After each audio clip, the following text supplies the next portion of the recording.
and gentlemen, a warm welcome to SUARAM's overview of current year's human rights violations, monitoring of violations, and also SUARAM will be giving away human rights awards today, later part of this morning. Human rights, as we know, in Malaysia, SUARAM's main business is human rights. And we believe by selling human rights, we can harmonize the people towards defending our fundamental rights for a better democracy, rule of law, freedom of press, and we will have people who can speak fearlessly and defend the rights of the last man who will stand up to say that and to be counted as a brave citizen of Malaysia. For that business, SUARAM will march on as long as people like you stand with us, and the ordinary folks from every corner of this country stand with SUARAM to fight for that determination of ours. Actually, what are we fighting for? If only we have a good government, a government that respects law, the government that respects rule of law, the government that respects the aspirations of ordinary individuals, then we will go to our shop and we will join the government to say that here we have something, an institution which can build, we can see that people from all walks of life can live in a very inclusive manner. Inclusive here means not like what the government is trying to do, like every time they come on with something, they make a presumption that something must be wrong somewhere, to fix it up, we will give political statements. So we want to precisely want to look at the conduct of the government. We all are fully aware that only the government can violate civil and political rights, not fellow citizens. So we want to monitor the government. And despite of our monitoring, we are not in a position to really show a red card and get out of the field. We can't do that. Actually, when we monitor the government, we get the red card, and we being told that you please get out of the system. You are too much for us, we can't handle you. So that's the kind of message we would like to drive into the policymakers, the people who want to rule this government. Unfortunately, good people don't get into politics. Why is that so? I don't know. Sometimes we get into some form of confusion as to why politicians are always corrupt.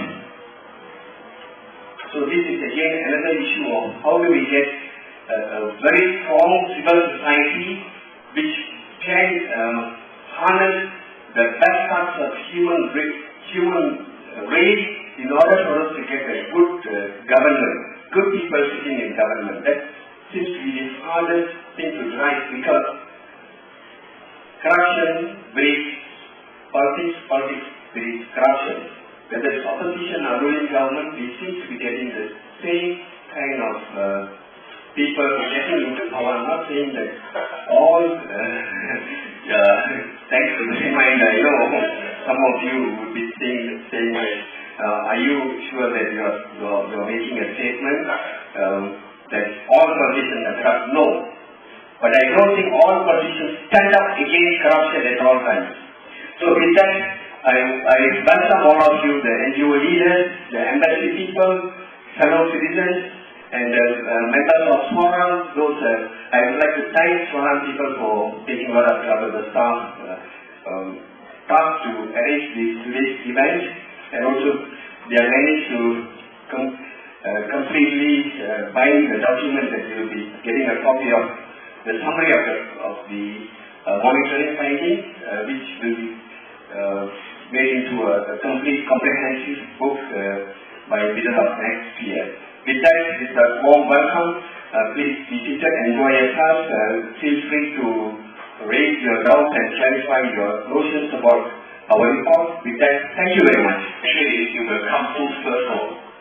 We started in 1998 when we had all the NGOs the coordinating committee. We released our first human rights report, which took 2 years. In 1998, the third human rights report, which took in not just civil and political rights, but economic, social, and cultural rights. So health and education was in it. And then because that process took so long and arduous, we decided that each NGO should really concentrate on their own area. So SUARAM was going to concentrate on civil and political rights and so forth. And today, I put come full circle, you're asking why do they have a coordination, and then I think it takes the report will be released very late if you did that. But for an annual Human Rights Day, I think I agree with you that there should be coordination and all the other NGOs should really be here to give a more comprehensive record of the abuses on the violations of human rights. And the point taken by it's very good. What are the main points? Because all these points are not just questions of civil and political rights. And some of them are, because of the way in which we categorize civil and political rights, they are hidden away amongst the different categories. For example, the Murum indigenous people blockading against the Murum Dam. That is hidden away under the freedom of assembly. But in fact, what the government is doing to them in Sarawak is something that is a violation of their civil rights, a violation of many more rights than just the freedom of assembly, the right to the right to their land, the indigenous country rights. That is a very important thing. And the whole question about how energy is decided in the country. We did have a rate in the electricity tariff. So it is concerned there. So the kind of question that Dr. Lumpur was raising, what about health, education, what about health? So these are questions we will use. But you asked a very a difficult question, but a very pertinent question. How do we rank these human rights violations? SUARAM traditionally treats detention without trial as of supreme importance. And then abuse of police power because there are fatalities. We find out that in 2013, at least 12 people died in the first 6 months. So because there are fatalities, we would rank them very high. So how would SUARAM rank on the ranking of human rights violations? The Malaysian government violation of this right has been ranked very high. The fact that we have detention without trial would give the government a very bad ranking at the bottom, because we have detention without trial, which is completely in violation of any human right, is to detain a person without trial. So that is how we will be detained without trial. And the good people have to be detained without trial. That is a travesty of human rights. So you have very bad ranking for them. And so on and so forth. Just concluded UNO General Assembly. The UNO General Assembly tradition every year has become a flagstaff of anti-human rights assembly. The government, the delegates at the UNO General Assembly will raise all kinds of things that are a violation of human rights. Racial discrimination, violations of human rights of the LGBT people, threats are safe against them, threats against NGOs like us, human rights defenders, these are not even veiled threats, they're direct threats, and the government is asked to take action against them, which they did last year to try and harass it, but thank goodness, SUARAM has been vindicated when the NSE released its bundle of all editorial apologies. So, I think that enough there are at least 4 human rights violations for you to take. But unfortunately, the ranking is very, very low. Like I said, detention without trial, police shootings and deaths in police custody, they're ranked very, very low. I'll give them F. Racial discrimination still goes on. We have the whole country, the whole world is extolling the fact that Nelson Mandela, was enjoying the all people who fought against apartheid. And what do we have in UITM? We have apartheid in UITM because there's not a single non-Igbo truck can go into UITM. Is that not apartheid? And not to mention all the other things that the unknown delegates have been shouting in unknown general assembly. More racial discrimination. How does that rhyme? Nobody dies, but how does that rhyme in terms of it's a total violation of the human rights on racism, racial discrimination, and other related intolerances. That ranks very low, because these are black and white facts that UITM has existed for how many years? More than 10, 20 years. Enrollment of more than 100,000, and non-Bollywooders are not offense there. So how do you rank that? Very, very low as well. So I think these three human rights that we can take into account. The full report next year, but because everybody is interested in Altam here and Poppy, so I will let our spokesperson Cynthia to answer the question.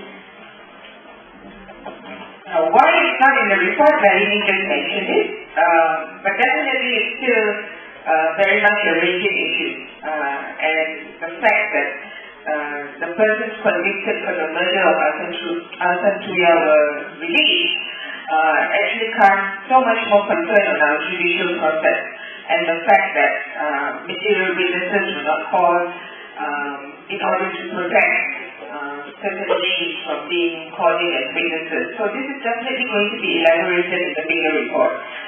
Because this is not just about the death of a sensational Mongolian woman. This is about our judiciary. This is about our law and legal process. So I'm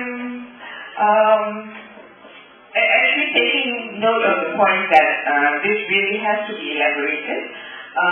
The coffee case, just for the information of everyone, we've been quiet because we have to respect the procedures in France. The investigations are still very much in progress.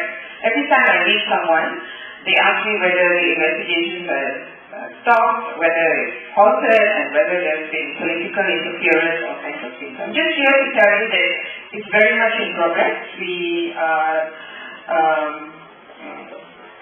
because we are saying this, we also have to abide by the procedures, and we're waiting for the judge to actually complete investigation so that he will allow us to review certain information. But all I can say right now is that they're deepening the investigation, and it's gone international. It's gone to Hong Kong, it's gone to several other countries to look at the chain of money that has been transacted as part of the whole procurement process. So it's ongoing. I can't even tell you when it's going to end. They say a couple more months, so we keep waiting. But we hold on to the fact that our judicial process and our democratic public institutions are not interested to pry open a scandal of such a big nature. So unfortunately we wait on the French side, but we know that the mobilization has to be here. The interest has to be here, the momentum has to be here, and the fight against corruption has to be stepped up.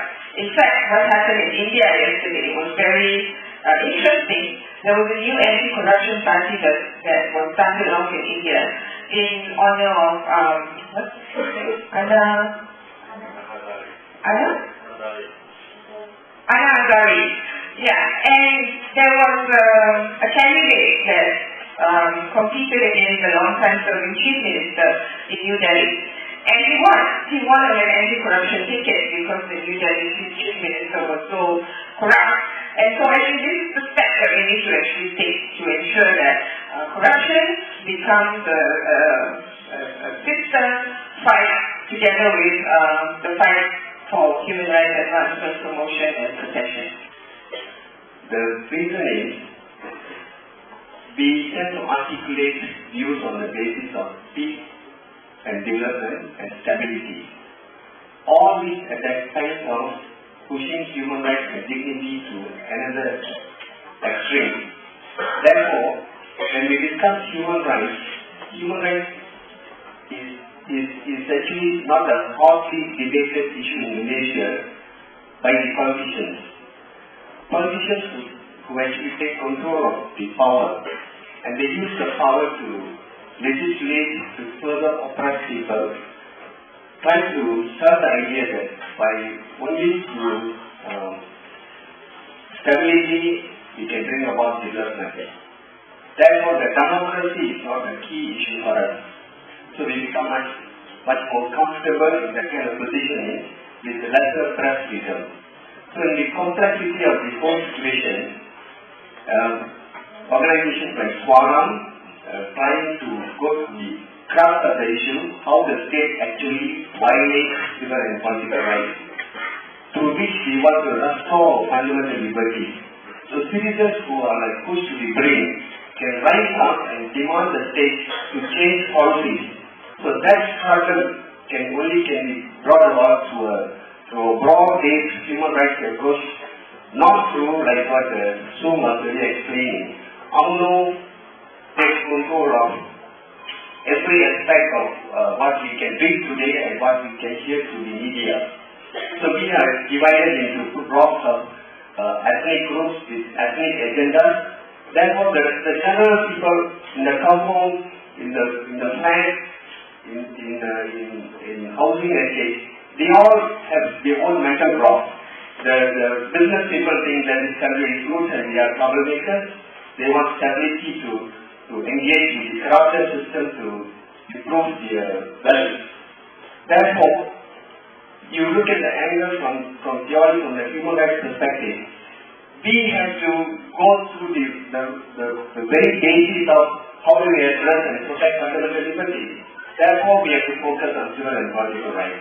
Even to some extent, the socio-economic rights, even though it's very, very important, but you need to get a broad-based people, more Malays, more Chinese, more Indians, more Ibans, more Galatas, all coming and feeling that this is our country and we should get our constitutional fundamental liberties back to us so that we can demand a greater democracy. So because of these issues, the grading, like what you're asking us to see, is there areas where we can grade A? The failure of the institutions has pushed our state to that level of extreme that we can't grade them any further, any better. That is the crux. Even you can give, coroner's court and SUARAM being given some kind of leeway to, it won't work. Dignity is dignity. When the dignity is compromised by the system, we fail as citizens, we fail as a state. And all we need is just some kind of economic crisis to make our leaders kneel down to the superpowers. That is the reality.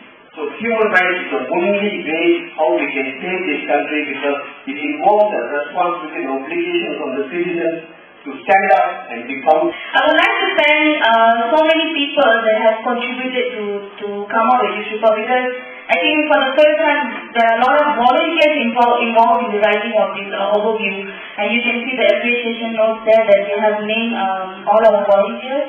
Our editor, Dr. Kuala, as well as all my colleagues in office. And I'm very, very happy to see former winners like Susah from GMI here. They are here to support, and I'm very appreciate all of you. And also the nominees, Taman Permata dan K. Pangerang, and also from Sabah, Kairua, Task Force Against Kairua Dam in Sabah. Thank you so much for coming.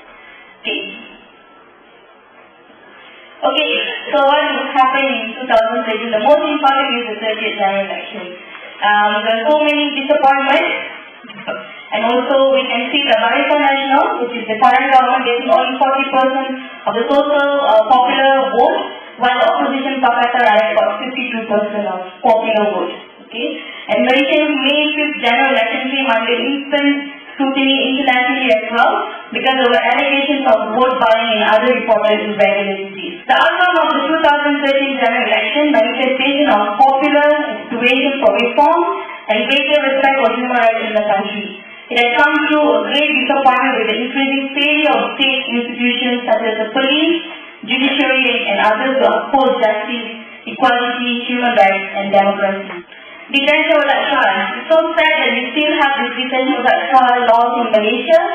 And we can see the first arrest under the SOSMA, the Security Offences Act, took place in February 2013.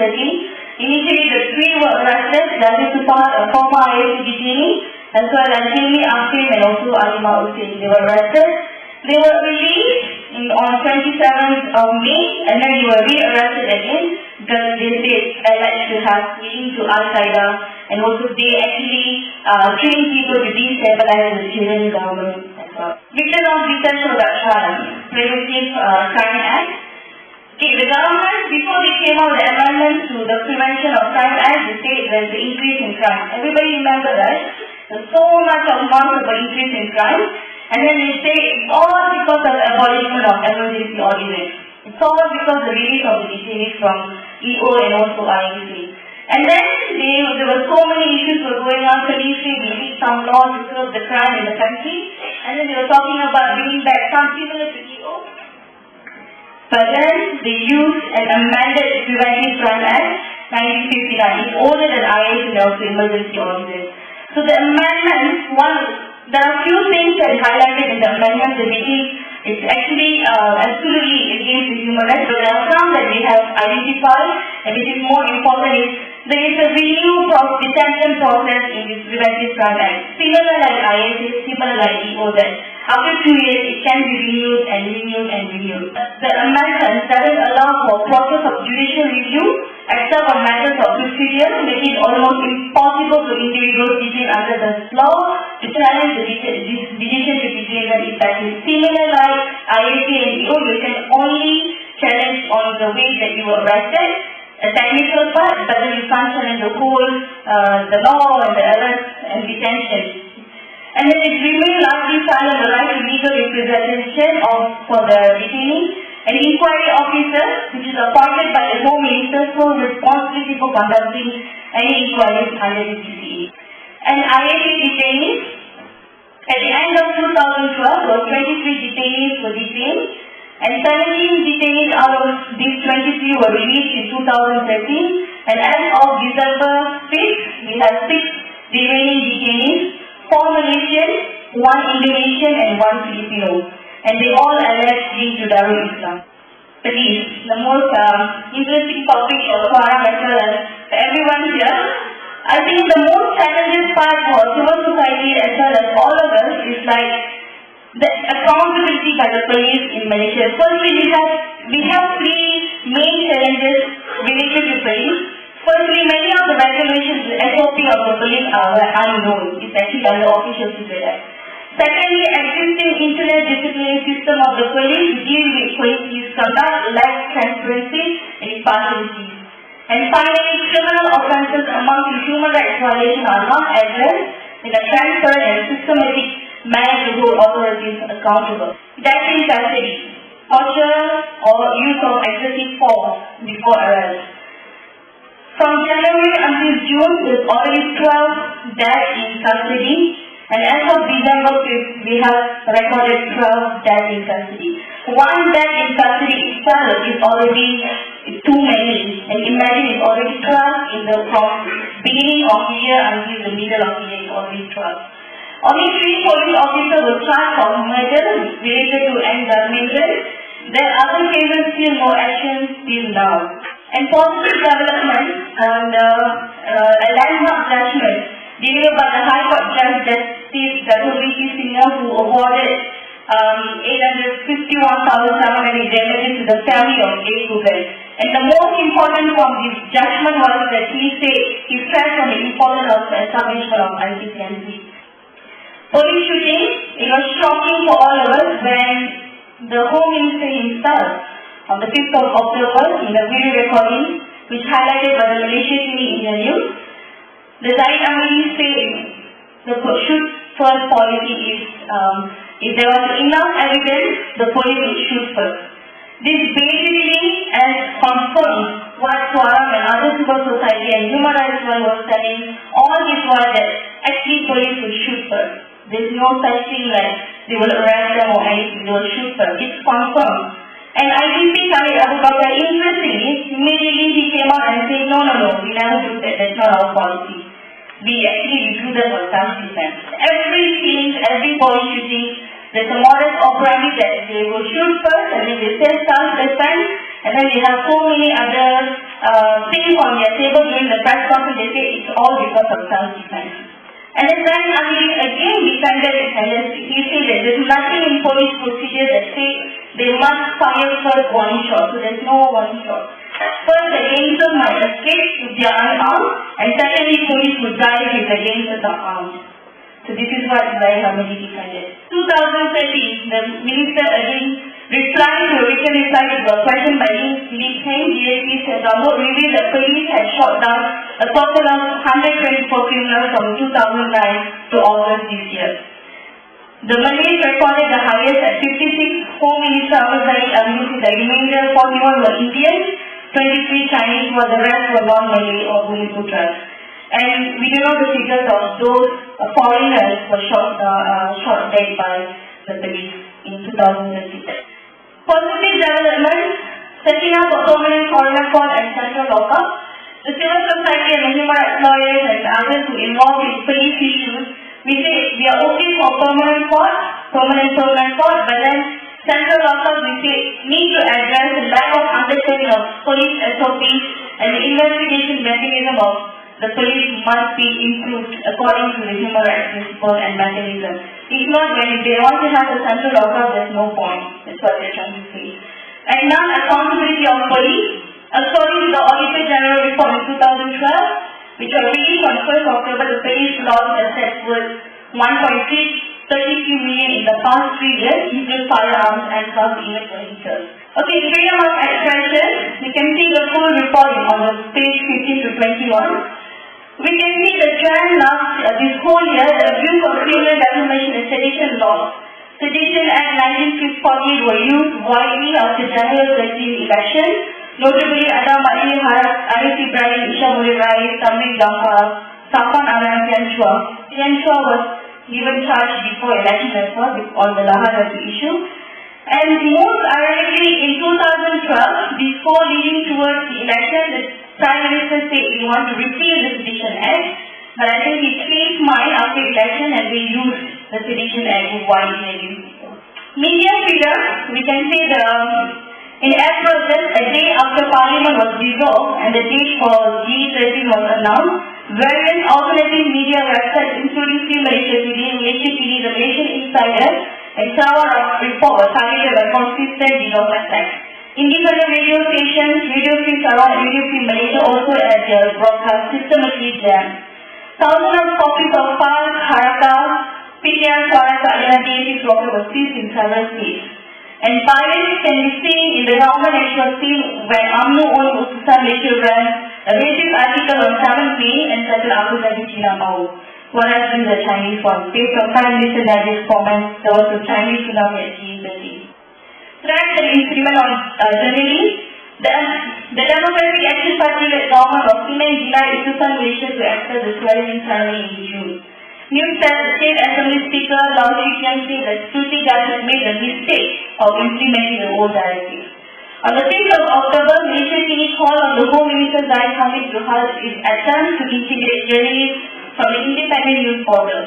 The minister launched a trial against Malaysia TV for allegedly spinning his words and confronted journalist Lawrence Yong after the trial on the 4th of October. Celebrating prosecution of activists and human rights defenders, there are many, but then I would like to highlight one particular case that on 19 September, Lina Henry from Pusat Former Trust under Section 6 months of the Sri Lankan Street Act 2002 for showing a documentary entitled No Fire Zone, The Killing Fields of Sri Lanka, which is an investigative documentary reporting how thousands of Tamil people were killed by the Sri Lankan military. New Section 203A in Penal Code, insinuating the whistleblowers. So the DN government attempts to pass the new Section 203A of the Penal Code Amendment Bill criminalize the act of disseminating information using under any written law and carries maximum fine of 1 million ringgit for a year of imprisonment or both. Amendments such as these are moved to further restrict the right to information and creating a climate of fear for whistleblowers. Positive developments, we can see that on the 30th October, the anonymous decision of the Court of Appeal dismissed Kusra Jayas appeals against the High Court ruling the MalaysiaTV.com to Berhad, which operates Malaysia TV with event publications only. So Malaysia TV wants to get spot pattern for film license, and this will by Malaysia TV seen as a major issue for independent journalism in Malaysia. Freedom of assembly. Mr. Maina said the special rapporteur on freedom of assembly and association highlighted the fact that although the Malaysian government invited an official mission to visit Malaysia, to date they have not confirmed a specific date for such a mission. The Secretary of Office sent a request to the government for an official visit to the country in 2011, and the request was officially accepted in August 2012. Peaceful Assembly Act, there are three things that we like to highlight on how this law has been violated for the past 1 year. The Peaceful Assembly Act is a number of contradictions and ambiguities that have been exploited for the purpose of denying people's right to hold and participate in free assemblies. For instance, while street protests are prohibited under the PAA, another provision under the same law defines assembly as to be stationary or moving. The second one, the government rationale behind the 10-day prior notification of procedure is to take necessary measures to maintain public order and protection of the rights and freedom of other persons by way negotiating with assembly organizers for the time, place and method which serve in reality to criminalize any possible spontaneous assemblies. And also it was observed that PAA and the penal codes have been selectively used against human rights defenders as well as opposition leaders in relation to their legitimate exercise, freedom of expression and also peaceful assembly, especially after general elections. Criminalizing prior and post-election assembly rallies, at least 26 people were charged under Peaceful Assembly Act 2012 during the post-election rallies, and 33 were charged under Section 143 of Penal Code, and 17 people were charged under Section 143 of the Penal Code for unlawful assembly and rioting. More crackdown on peaceful assemblies, we can say that Sarawak, Murun, Barang, Rocket, there are many activists and community leaders who were arrested. Kampung Haka also the similar situation. And attacks peaceful assemblies by non-state actors, basically in Penang there's an incident of Perkasa that had intimidated students of the USM for when they were handing over memo on racism remarks in Uchitan's region. Freedom of assembly association. The first one we would like to highlight is like 2012, we had a horrible investigation by CCM, ROS. 2013, typo, like a payback from SUARAM, I think. There's no action against SUARAM. In fact, NSC apologized to SUARAM and University and Merdeka Center as well as the CID, saying that whatever they published, and then on the 21st of September, they published that they are here to destabilize the government by getting foreign funding, but then they apologize. They say that there is no, the report was untrue. It's not true at all. Okay, and you can read it in the report on what has happened at SUARAM file, right? Harassment and threats against Commando. Commando is comprised of 54 NGOs. It's the largest coalition to submit a stakeholder report for the Malaysian Universal Periodic Review in both 2009 and 2013. The NGOs SUARAM and also Empower as the co-secretariat. Malaysia's second cycle of the UPR took place on the 24th of October 2013. In the months leading up to this UPR review, Commando has come under a series of harassment and threats by state and non-state actors.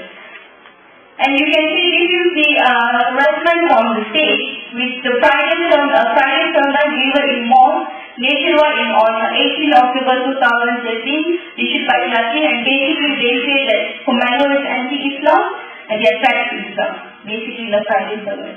And then Javed Baharum, Minister in the Prime Minister Department, the government would not hesitate to take action against groups that spread beliefs that do not conform to the Islamic teachings. And also Member of Parliament No Omar on 27 November put forward an emergency motion in Parliament to condemn Commando. Freedom of religion. In January, again, the famous Perkasa called on Muslims to seize and burn copies of the Bible which contain the term Allah or other Arabic religious words. And you can see that we all know the Allah reading on the 14th of October, the usage of the word Allah, particularly in the Mali version of the Herald, did without doubt have the potential to disrupt the events imposed by the Malaysian government. This is the decision of me. And also the special rapporteur, there were so many condemnation over the ruling on Allah, but then the most important is the statement from the UN Special Rapporteur on freedom of religion and belief. Basically, he said freedom of religion and belief is the right of human beings, not the right of the state. The UN Special Rapporteur on freedom of religion, and he said basically he was commented on the Allah ruling. And he said, it cannot be the business of the state to shape or reshape religious traditions, nor can the state claim any binding authority in the interpretation of religious sources or the interpretation of science of faith. And we have issues of unilateral child conversion. You can see that on the 5th of July, the bill entitled Administration of Islamic Law, Federal Justice Act Amendment Bill 2013, seeks to ensure the permission from just one parent is enough to convert child to Islam. But finally, the Parliament withdrew the bill. The withdrawal of it took place in November. Issues of refugees and asylum seekers in Malaysia. Briefly, refugees and asylum seekers continue to be arrested, detained, imprisoned, breached and deported by law enforcement authorities with governmental sanction. The effort and ability of the UNHCR to protect refugees and asylum seekers are limited and restricted by the government's refusal to accept any recommendations pertaining to refugees and their recognition. Free and fair elections. So much has said, so much is written about free and fair elections. But what we would like to highlight is, we would like to highlight the DMC highlighted two major structural weaknesses in our electoral system. The gerrymandering and malapportionment of electoral constituencies by BN and the inherent flow within the first past the post electoral system. The entire period in 2013 leading up to G13 saw a relentless BN election campaign.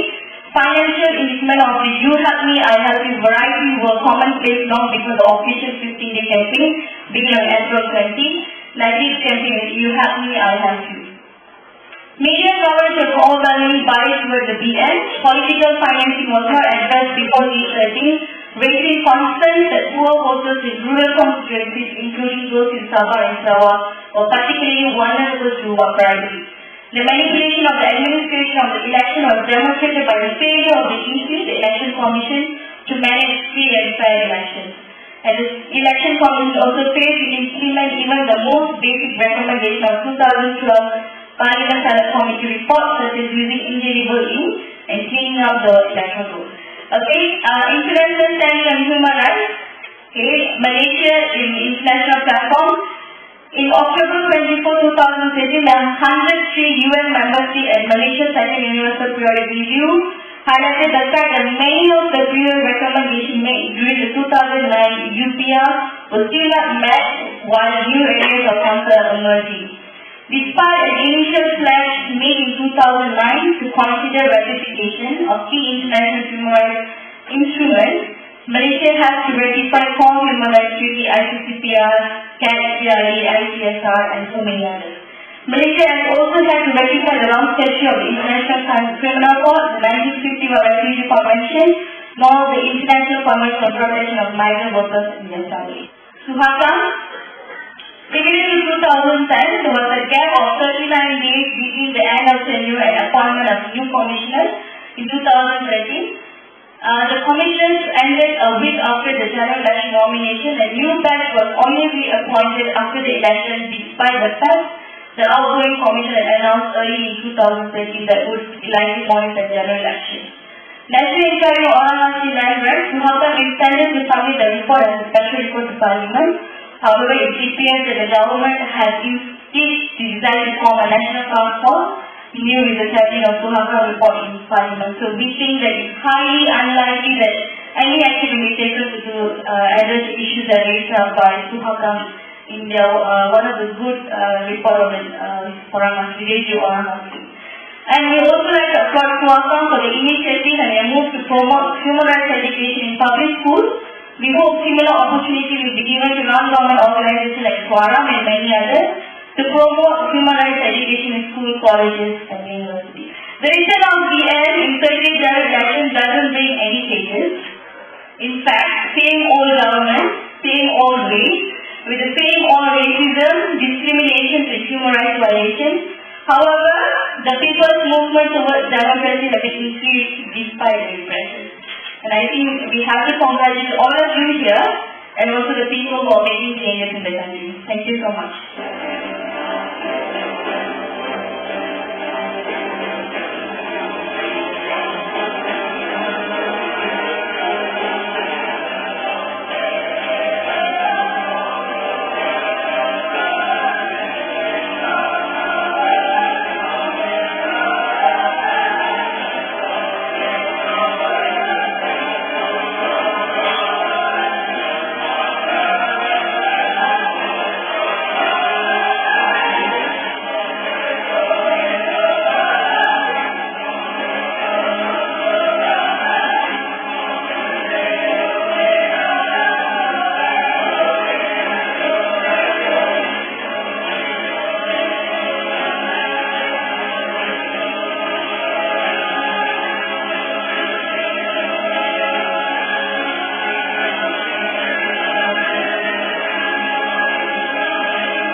you are doing well, and thank you very much for coming.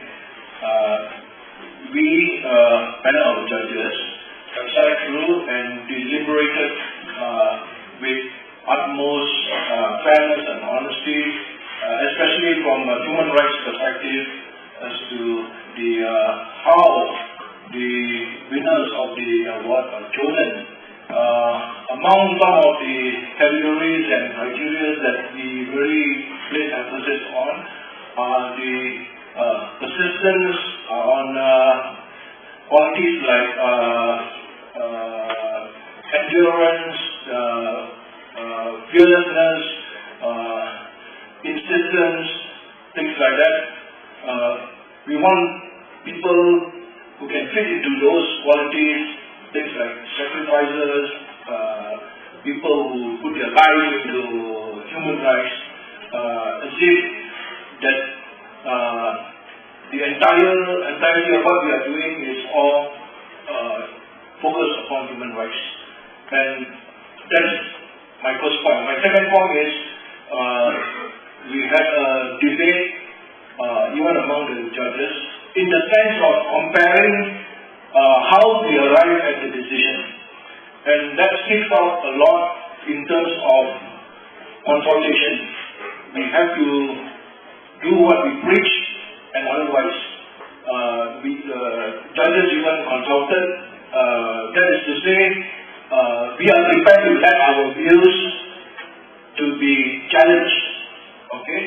And we go by the principle that if you are not prepared to let your views to be challenged, then don't talk about consultation, don't even preach about it in public.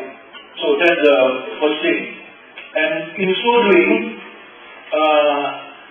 we are able to understand better the processes in which we arrive at decisions.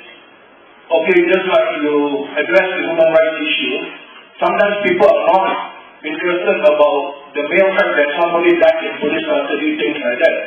But they need to understand the processes in which things have taken place, how those explanations came about, and with that they are better informed and all that.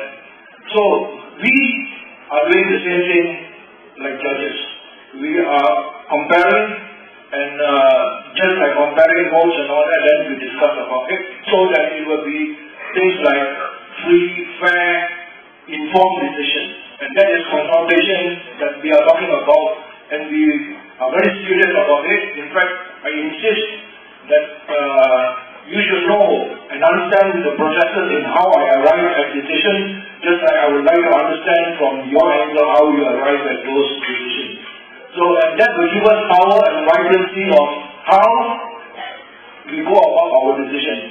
That will explain why a decision is taken. And this is also to tell people that consultancy is not about having a hall, invite people, have drinks and food, give them money, give them presents, and that's it. We have got the views of public opinion. Now, this kind of flip-shot kind of consultancy, these are the things that we try to do away, to erase from the public image that consultancy is not just like a congregation of people. You need to have that vibrancy, you need to have the power, okay? And I hope that you will take that from the judges. In fact, I was very serious about this point, not just to what. So we went through, I think, hours of talking about it. This year, we had 3 nominees, which include Task Force Against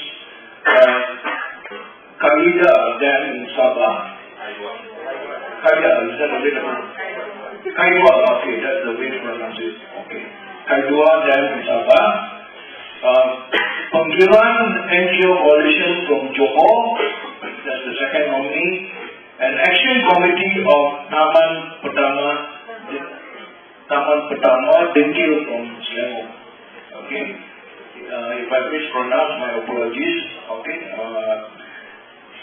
Although 3 nominees, but we really had challenging time to decide the winner within the 3 nominees.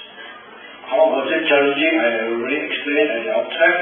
Before I announced the winner, Marachin and myself, we are very inspired and honored to know about the struggle of these three nominees. All of them are fighting for the very fundamentals of human rights, which is rights to decent and peaceful living, decent housing, and say no, a big no in capital letters, to the corporate and business communities to take away their lands and rights. And these are the things that we say no. We have joined winners this year, ladies and gentlemen. The reason we choose them is because we see a persistence in their struggle, empowering the Malaysian people, selflessness, and most importantly, they are vulnerable communities who are fighting for their rights, and for them and for the rest. With much pleasure, the winners of 2013 SUARAM Human Rights Award are Action Committee of Taman Pertama Dengkil and Task Force Against Hydra Attack.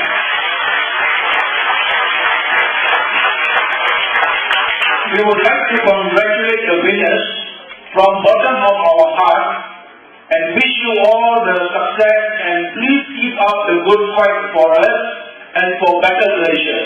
With that, thank you.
And the investigation on the rights of the indigenous people is one of the most historic landmark developments in this country. Unfortunately, it was not tabled in Parliament. But if you want to give the government any credit, we give it credit for what SUARAM has done in 2013. And the announcement to set up a foreign court that was recommended in the Royal Police Commission, we give credit to the government, except that it still has to be set up. I can't give the government credit for what the judiciary has done. Well, Nalini mentioned the judge in the Kuala case, and the summary of his recommendation was that the IPCMC, the Independent Police Commission on Complaints and Misconduct Commission, should be set up as recommended in the 2005 Royal Police Commission. That recommendation by the judge, if you want to see the judiciary, unfortunately the judiciary is not part of the government. In fact, our system in this country is a three-part system, and it has in the part. But I want to give credit to the system for 2013. I give credit for the judge's judgment and compensation to the Kuala family, and what he suggested for the IPCSC. So these are the things that I would like to give credit for. If anybody in this room, including you, can point to any kind of credit we should give the government for 2013, we will be very ready right now to put it into our report. But I think the amendment that made in 2038 is more focused on the hospital servants, civil servants as well. So I think it's actually contrary with what they have said in the Whistleblower Act, because they say they will facilitate and protect whoever is disclosing any information. But this is particularly, if you disclose anything, you'll be punished. I think that's the most important contradiction that I see from the Whistleblower Act of the new amendment. To address the point on whistleblower protection, very interesting also that we have the special officer of the minister, Kuala, present here today. I'm not going to ask you to say anything, but it's important to take note of the fact that whistleblower protection, even though we have the act, we find that whistleblowers aren't being protected. And SUARAM is a classic case because when we exposed the corruption scandal of Skopi, I mean it's a scandal of mega proportions. There was no protection for blowing the whistle on top government people and so on and so forth. And then you got the case of Rami. While he blew the whistle on another major corruption scandal, he found himself in court because he was charged for violating the Mafia Act and so on and so forth. So I think this is a very interesting element to pursue, because while we have the Whistleblower Protection Act, while we have the MACC Act, which also talks about protecting ordinary citizens who need to blow the whistle, and very much so if you're in a public service, because you know that your colleagues may have committed a crime, etc. The whole question of whistleblowing becomes an essential part of integrity and human rights promotion and protection, and we don't have that. How do we utilize the Act? How do we ensure that the Act can actually serve the needs of citizens? So there's one section in the Act that says that you need to actually officially lodge a report with MACC or with a public institution. I need to be corrected on that, but there is a section on that that specifically says that, and only then will you be entitled to a certain degree of protection and so on and so forth. So it becomes very important to study these things. Where are the gaps? Where are the loopholes? Because what we need to do is to encourage people to blow the whistle if there is misconduct, if there is an abuse of money, of power, of mismanagement within public office and so on. So instead of that, we find there is a section 203A being tabled in Parliament to actually shut the door on whistleblowing, because that's the threat. That's the threat to people like you and me to actually call a spade a spade if we know that something's wrong. It's the right of every citizen to actually speak about it. And so that's what we need to actually get. We have a minister now working on integrity human rights issues, and we need to actually channel the correct issues for it to be deliberated, for the advocacy and the campaigns to be strengthened. So for me, there is a Whistleblower Protection Act, but there is no whistleblower protection. And there is no protection in terms of actually supporting people to be empowered to speak about these things. So we do have real-time, very good examples of how whistleblowers here actually under grave threat.